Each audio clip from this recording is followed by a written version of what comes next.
Баршаңызға қайырлы күн достар.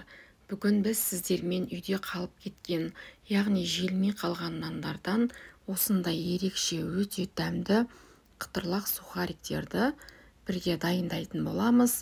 Видеоны міндетті түрде соңына дейін қараңыздар. Ең алдымен мен осылай нанымды алып, ортасын алып алатын боламын. Енді осылай пышақпен бірнеше бөліктерге бөліп аламыз, яғни барлығының көлемі бірдей болуы қажет.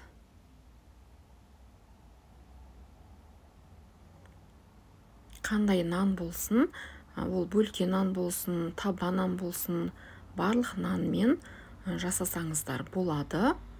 Міне енді осылай мен нандарымызды ең алдымен қаймаққа, яғни сметанаға осылай батырып алдым. Енді одан құмшекерге батыратын боламыз. Енді осылай мен листке пергамент қағазын төсеп алдым. Нандарымыздың барлығыны осылай ең алдымен қаймаққа, сосын қантқа батырып, бір келкі етіп қойып шығатын боламыз.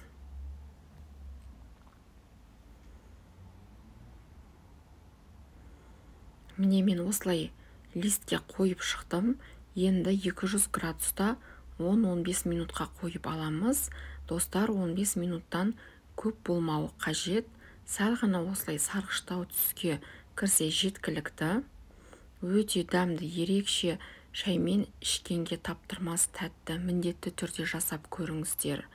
Мен енді қалған нандарымнан тағы да сухарилер жасайтын боламын. Менде осы нандар артылып қалды, яғни листке симады. Енді мен бұларды осылай ұзындау етіп, палчка етіп бөліп шығатын боламын. Жаңағы нанымыздың ортасını да дәл осылай бөлемін. Шетіндегі азғантай көгерген жерін алып тастадым.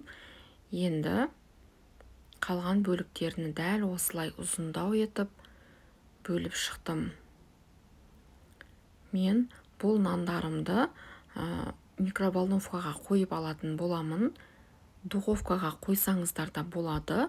Ол өз қалауларыңыз, немесе сковородкаға салып алсаңыздар да болады. Міне осылай араларын ашып, микроволновкаға 6-7 минутқа қойып алдым. Міне біздің сухариктеріміз дайын болды. Сорпамен ішкенге, сұйық тамақпен ішкенге өте пайдалы, өте дәмді болады. Балаларыңызға міндетті түрде жасап беріңіздер. Сіздермен болған Айнұр, сіздерге ас болсын.